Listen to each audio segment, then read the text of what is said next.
Bienvenidos todos a la presente lección. Vamos a dar comienzo en la página 51 con la unidad 11 denominada el poder social. Ya en lecciones anteriores habíamos hablado del poder político y hablamos de que una definición genérica de lo que era el poder es precisamente esa potestad, esa capacidad, esa posibilidad que tiene una persona de influir en las decisiones de otro y que te obedezca, por supuesto.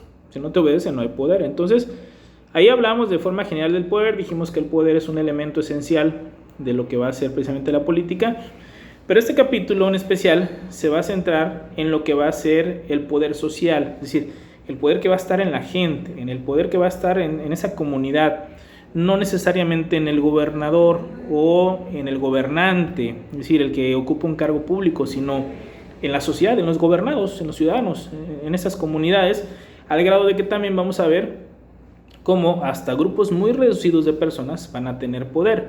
Si tienen poder es porque sus acciones, aunque sean 2 o 3 personas las que realizan esa acción, van a influir en las decisiones de otros, incluyendo que esos otros pueden ser los gobernantes. Es decir, que realizaste una acción entre 2 o 3 personas, pero fue de tal impacto que los mismos gobernantes dicen, tenemos que cambiar, tenemos que hacerles caso. Vamos a ver qué tipo de situaciones son estas, que también las hay.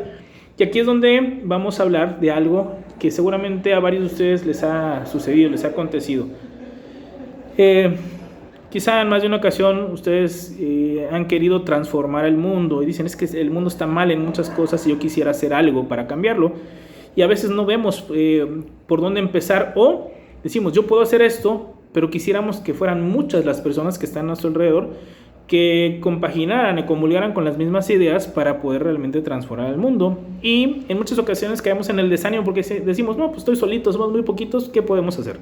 Bueno, ese desánimo en muchas personas a lo largo de la historia de la humanidad no la han tenido y han logrado, aún siendo pocos, cambios trascendentales en las formas de vivir de diferentes sociedades, comunidades, y que han traído aparejados el reconocimiento de grandes derechos a nivel internacional también. Entonces vamos a ver que ese poder social que puede existir en poquitos, en una agrupación pequeña, también puede trascender demasiado hacia lo que es el presente y el futuro de las diferentes comunidades. Entonces vamos a ver precisamente que vale la pena entender cómo funciona el poder social, porque quizá esa intención que hemos tenido de transformar el mundo, sí lo tenemos y sí lo podemos empezar a realizar con ese mundo que está a nuestro alrededor, ese mundo que en el día a día estamos viviendo. Tal vez no pensar de manera inmediata en otro continente, sino pensar en nuestra comunidad, en nuestra familia, en los que están cercanos, y entonces sí empiezo a transformar algo y estoy demostrando que existe el poder social, porque sobre alguien estoy influyendo y alguien me está haciendo caso para cambiar en algo. Entonces, de manera general, de eso se va a tratar precisamente lo que es este capítulo. Al principio vamos a dar algunas clasificaciones y después vamos a analizar los diferentes lugares en donde se puede manifestar o emanar este poder social. Entonces comenzamos con la definición, página 51. Dice lo siguiente: definición: el poder es la capacidad de controlar las acciones de otros. Repito, esto ya lo habíamos visto. El poder es controlar, es esa posibilidad, esa capacidad que alguien tiene de controlar las acciones de otra persona u otras personas. Hemos hablado de que nuestros padres tienen poder sobre nosotros porque desde que somos pequeños, nos van instruyendo, nos van dando órdenes y nosotros las cumplimos. Tienen ese poder, nosotros hacemos caso. Ahora, esta relación de mando-obediencia se sustenta en algo. En el caso de nuestros papás se puede sustentar en una relación de afecto, cariño, respeto, pero también en cuanto a que ellos nos dan de comer, nos dan vestido, vivienda, etc. Entonces se conjugan esas dos partes. Pero también ese poder lo podemos encontrar entre un patrón y un trabajador. El patrón da órdenes al trabajador sustentado en un contrato laboral en donde dice, bueno, tú te obligaste a esto, lo firmaste, yo te estoy pidiendo precisamente que cumplas con lo que dice el contrato y por lo tanto me debes obedecer. Y el trabajador obedece por lo mismo. Obviamente, esa relación mando-obediencia se da en base a una relación de un salario, ¿no? O sea, yo cumplo y tú me pagas un salario por estar prestando ese trabajo en beneficio de una empresa y, por supuesto, del patrón. En el caso de un gobernante y un gobernado, bueno, también existe ese poder porque la misma ciudadanía, a través de la votación, coloca al gobernante y el gobernante dice, bueno, tú me colocaste para eso, ahora yo voy a dar instrucciones que debes de cumplir como ciudadano en beneficio de toda la comunidad. Entonces, el poder en sí no es malo. ¿Para qué utilizamos el poder o el camino o hacia dónde va dirigido ese ejercicio del poder? Es donde podemos afectar a alguien. Pero el poder en sí no es malo, simplemente es esa capacidad de controlar las acciones de otros. Entonces, repito, definición de poder. Solamente de poder estamos hablando. Capacidad de controlar las acciones de otros. Ahora, vamos a ver cuáles van a ser los elementos del poder. Aquí nos van a listar 3. La fuerza, la autoridad y la influencia. La fuerza es el uso o amenaza de la coerción física. Cuando se está manifestando el poder, y obviamente al poder se le obedece, es porque se usa la fuerza o existe esa amenaza tácita o esa posible sanción de que si tú no cumples con lo que te están diciendo, va a venir una sanción. Y esa sanción incluso puede ser hasta la fuerza física. Nosotros hemos visto, por ejemplo, cómo las autoridades de un municipio, de un estado, del país, en más de una ocasión envían a los policías, a los granaderos, a desalojar a personas que de manera ilegal están en un terreno o están haciendo desmanes. En ese desalojo, el policía va o los granaderos van con un escudo, con un casco, un tolete, y pueden hacer uso de la violencia, es decir, para desalojarte te pueden llegar a empujar o hasta golpear. No pueden caer en el exceso, pero sí pueden hacer uso de la fuerza física porque la ley les permite a ellos, les da el derecho de hasta golpearte porque tú estás vulnerando el Estado de Derecho, y para eso está también la policía, para poner el orden. Y si para poner el orden en algún momento tenga que hacer uso de la fuerza física, está permitido, siempre que no exceda de los parámetros que también las policías conocen y que siempre van a ser el tema de derechos humanos. Pero repito, sí puede hacer uso precisamente de esto, ¿no? Entonces, el poder está en eso, en la fuerza, que es el uso o esa posible sanción o amenaza de hacer uso de la fuerza física precisamente para que tú puedas hacer caso, ¿no? Entonces, ahí está un primer elemento de lo que es el poder. La segunda, la autoridad, que es el derecho reconocido para dar órdenes a otros.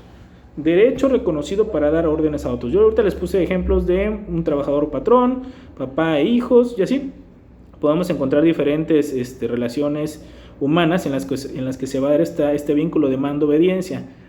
Ahora, dice que está sustentado en un derecho reconocido para dar órdenes a otros. Derecho reconocido, por lo tanto está sustentado en normas. Estas normas pueden ser normas jurídicas como el tema del patrón-trabajador, pero también en normas morales, que al final de cuentas implica, pues parte de lo que es un esquema legal, un esquema de derecho, en el cual tú obedeces porque existe una normatividad dentro de la ética de una comunidad, de lo correcto y lo incorrecto. Cuando hablábamos de cultura, hablábamos de moralidad también. Entonces ahí viene aparejado ese respeto, esa obediencia que le debemos tener a nuestros padres, sobre todo cuando estamos pequeños, cuando somos menores de edad, porque ellos ejercen también algo que se conoce como patria potestad, y que eso ya es un tema de un derecho jurídico también, ¿no? O sea, perdón, de una norma jurídica. Entonces, por lo tanto, la autoridad se sustenta también en las normas. Entonces, un elemento es la fuerza, pero también un elemento es la autoridad, es decir, que quien dé las órdenes tenga ese revestimiento de que haga que el otro lo obedezca, porque se sustenta en esa normatividad, llámese normas jurídicas, llámese normas morales. Y por último, la influencia, tercer elemento del poder. Capacidad para afectar las acciones de los demás, y que es diferente a la autoridad.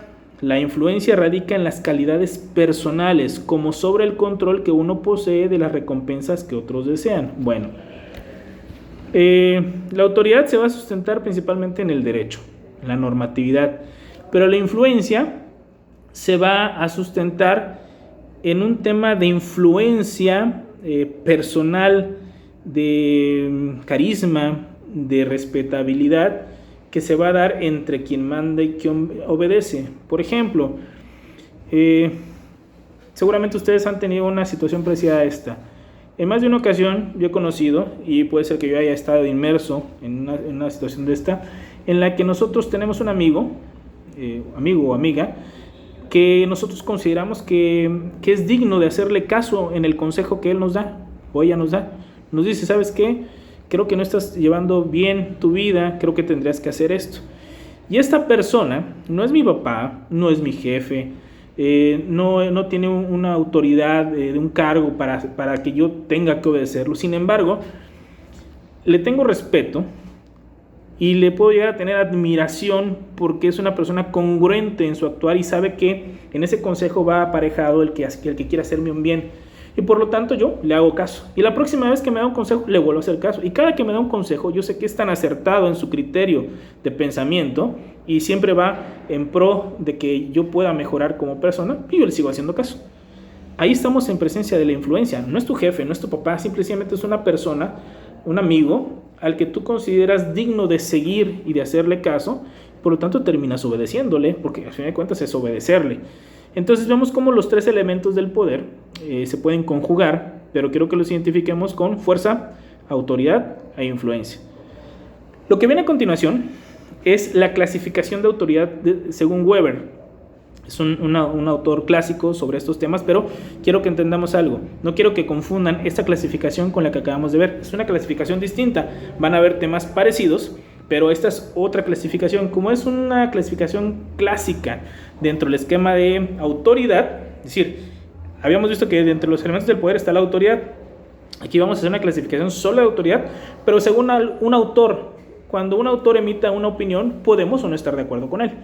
Pero al final de cuentas, esa es su opinión. Esta es una de las más aceptadas y vamos a ver cómo clasifica él a la autoridad. La clasifica en tres: burocrática, tradicionalista y carismática. Vamos a ver que van a haber temas parecidos a la clasificación anterior.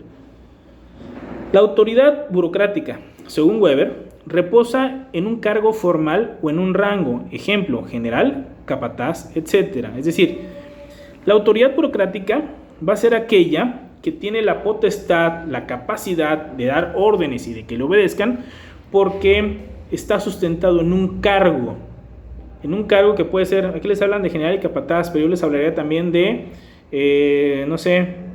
presidente de la república, gobernador, ayuntamiento, podríamos hablar también de un gerente, podríamos hablar de un consejo de administración. Es decir, esa autoridad tiene la capacidad de dar órdenes y de que alguien lo obedezca. Ese alguien pueden ser varios, porque está sustentado en un cargo.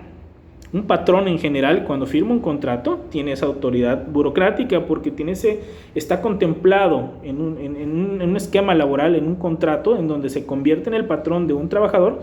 El patrón puede mandar y el trabajador debe ser basado en lo que se pactó en el contrato, solo en eso, no en otras cosas. Y por lo tanto, el trabajador tiene la obligación de obedecerlo, pero también tiene el derecho de recibir una retribución de lo que va a ser el salario, un pago. Entonces, la autoridad burocrática es la que está sustentada en un cargo, en un rango. Esa es la mayoría de los que nosotros podemos ver en diferentes cargos de la administración pública o en cargos de la iniciativa privada, que le puede dar órdenes y ser jefe o patrón de una persona mayor, un joven. Y decir, bueno, pues él es el jefe, él es el patrón, así está. El hecho que sea menor no significa que deje de ser mi patrón y que yo lo tenga que obedecer, porque es un cargo o rango que él tiene y yo me obligué en un contrato laboral a hacerle caso. Puede ser que en las mismas familias un hijo sea quien dé las instrucciones y dé las órdenes a un papá. Si el hijo es quien tuvo una profesión y ahora lleva las riendas de una empresa y el papá es el trabajador dentro de un esquema de una empresa familiar, también se puede dar, ¿no? Ahora, tradicionalista. Autoridad tradicionalista. Reposa en la creencia en normas sagradas que uno debe respetar. Ejemplo, los padres, los abuelos, etc. Bueno, la tradicionalista es la que está sustentada precisamente en esa costumbre, en ese día a día, en esa historia común que se puede tener en una sociedad, lo que llamamos generalmente como tradición, aquello que se ha ido fomentando con el paso del tiempo y se va generando como algo correcto dentro de una sociedad, aunque no esté sustentado en un contrato. Sin embargo, le hago caso precisamente y se convierte en autoridad para mí porque considero que en base a esa costumbre, a esa tradición, todos en la misma comunidad, en la misma sociedad, en el mismo país, sabemos que le merecemos respeto y obediencia a esa persona por ser quien es o por ocupar un lugar dentro de una familia. Entonces, cuando hablamos de un padre, todos tenemos de manera individual nuestro papá y nuestra mamá, Sé que seguramente a muchos han tenido grandes padres, pero siempre habrán algunos casos en donde alguien te podrá decir, pues yo no tuve la fortuna de tener padres cariñosos o no se hicieron cargo de mí, etc. Pero hablando de una generalidad, pues siempre existe este tema de la autoridad hacia los padres, perdón, de la autoridad de los padres hacia los hijos, y que nosotros obedecemos a nuestros padres por un tema de tradición. No firmamos ningún contrato. Sí, sé que hay la patria potestad, sí, sé que existe un acta de nacimiento, pero al final de cuentas nosotros obedecemos a nuestro papá por ese tema de amor, cariño, de tradición, de respeto común, de manera ancestral, en la cual con ese vínculo que tenemos de afecto y también de conveniencia obedecemos a nuestros padres. Entonces aquí estamos en presencia de esa autoridad tradicionalista. Los abuelos, el abuelo generalmente ya no es tan enérgico con los nietos como si lo fueron con sus propios hijos. Sin embargo, nosotros lo respetamos. Dentro de lo que es el día a día, y vamos a quitarnos de la parte de los que son los abuelos, sino las personas de la tercera edad. Puede ser que yo no tenga un vínculo con una persona de la tercera edad, es decir, no es mi familiar, no es mi abuelo. Sin embargo, cuando él habla, yo digo, bueno, le voy a hacer caso. ¿Por qué? Porque lo sustentamos mucho en esa sabiduría que dan los años, la experiencia de una persona que ya ha vivido. Y si me da precisamente un consejo, una instrucción, una orden, aunque es mucho más suave que lo que sería el esquema burocrático, yo hago caso. Y hago caso porque precisamente lo sustento en ese tema de tradición, de costumbre, de que las personas mayores son dignas de ser escuchadas y dignas de ser obedecidas, porque ya vivieron y tienen experiencia y generalmente van buscando el bien de los jóvenes, o por lo menos de los que son más jóvenes que ellos, ¿no? Y la autoridad carismática, que esta digamos va a ser la más endeble a veces y a veces la más fuerte dependiendo, es la autoridad de una persona que es obedecida en razón de su imagen de sabiduría, santidad o invencibilidad notable. Como ejemplo nos ponen a Cristo, Juana de Arco, etc. Bueno, entonces quiero que pensemos en esto. Carismática está sustentado en ese don que tienen muchas personas, de ser líderes y de atraer a las masas, de atraer a las multitudes, de que los sigan, los respetan y los obedezcan por como son ellos. No es tu familiar, no es tu jefe, no es tu patrón.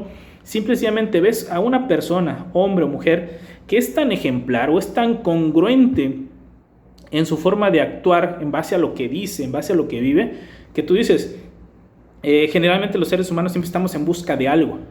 Siempre tenemos vacíos emocionales que llenar de diferentes índoles. Entonces, cuando vemos a una persona que en su forma de ser, en su forma de hablar, va llenando esos vacíos emocionales, intelectuales que nosotros tenemos, decimos, bueno, yo lo voy a seguir, lo voy a escuchar, y cuando diga algo, pues yo le voy a hacer caso. ¿Por qué? Porque creo que es digno de seguirle, porque si yo hago caso a lo que él o ella me dicen, me va a ir bien en la vida, en diferentes aspectos, en diferentes índoles, ¿no? Entonces, la autoridad se sustenta en un tema de carisma, en un tema de ser ejemplar, un tema de respetabilidad, o como dice acá también, de santidad o invencibilidad. Y pensemos, aquí nos hablan de una figura que es Juana de Arco.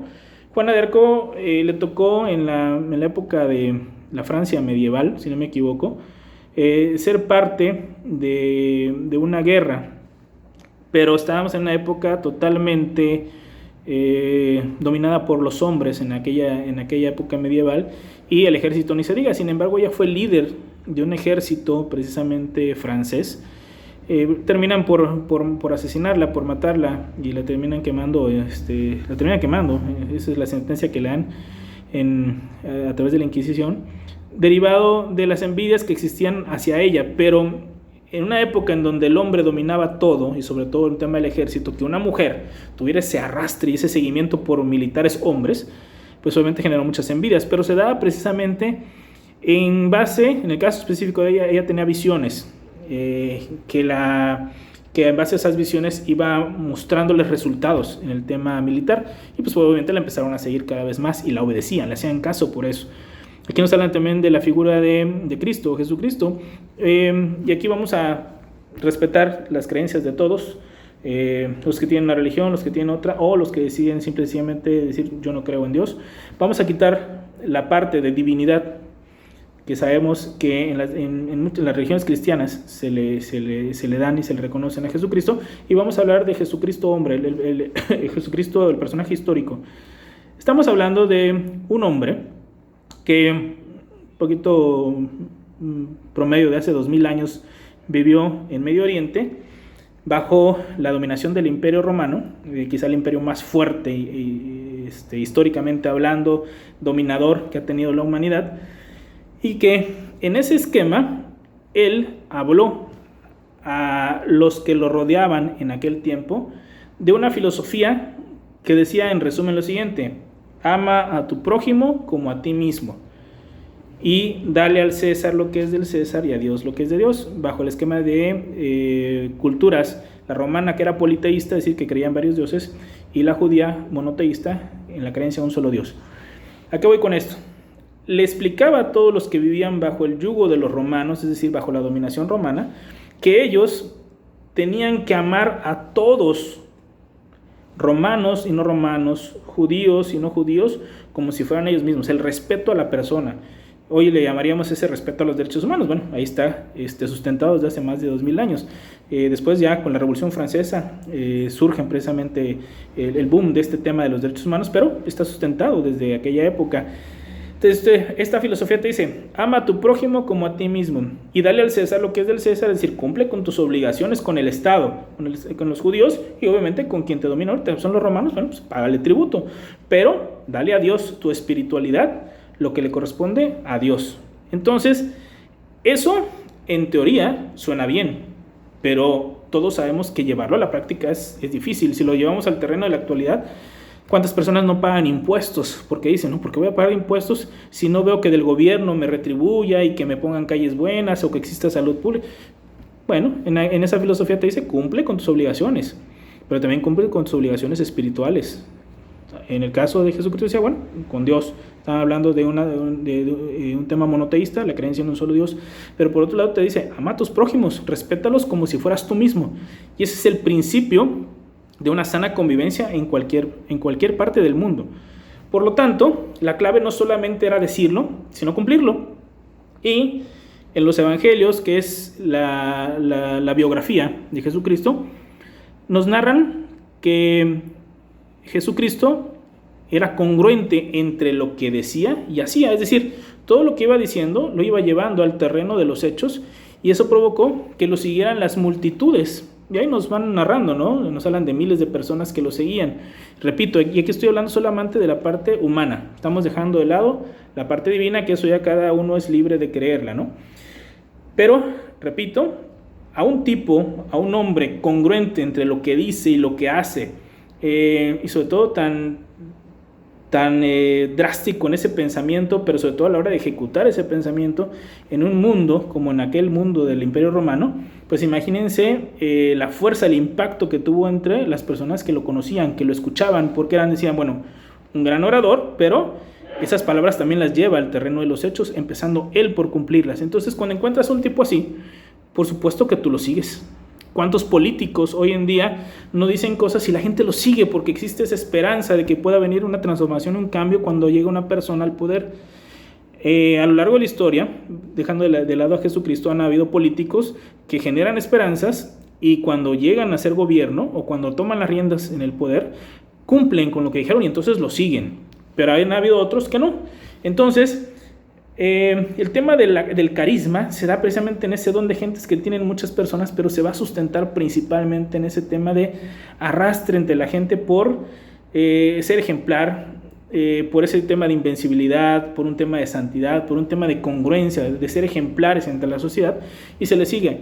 Prueba de ello es que estamos hablando de que Jesucristo vivió hace más de 2000 años, o aproximadamente 2000 años, y hoy en día hay millones de seres humanos que siguen precisamente a esta figura, a este hombre que vivió en el tema de la congruencia. Independientemente de la parte religiosa, yo he escuchado a muchos, y lo escuché en específico de un agnóstico, que un agnóstico no tiene, sustenta sus creencias en base a la experiencia, ¿no? Por lo tanto, no podemos decir que sea un hombre que profese una religión en la creencia de un Dios, porque te va a decir, bueno, todavía no logro comprobar a través de la experiencia la existencia de Dios y por lo tanto tienen esa parte pues sí muy definida, ¿no? Que no le dan esa parte de creer en un Dios. Sin embargo, yo lo escuché de un personaje que trabaja en los medios de comunicación, es hermano de un exsecretario de Hacienda de este país, en donde él decía: soy agnóstico, sin embargo, soy cristiano. Me llamó mucho la atención eso. Y él decía que independientemente de ser agnóstico, él era cristiano porque le convencía la figura y el actuar de Cristo, de Jesucristo hombre. En la parte que él no creía, y creo que sigue sin creer, es en la parte del Jesucristo divino como Hijo de Dios, que eso ya es un tema religioso, pero en la parte del Cristo hombre, ese personaje histórico que está ahí es digno de seguirse. Yo lo sigo porque fue congruente entre lo que decía y lo que llevaba a cabo.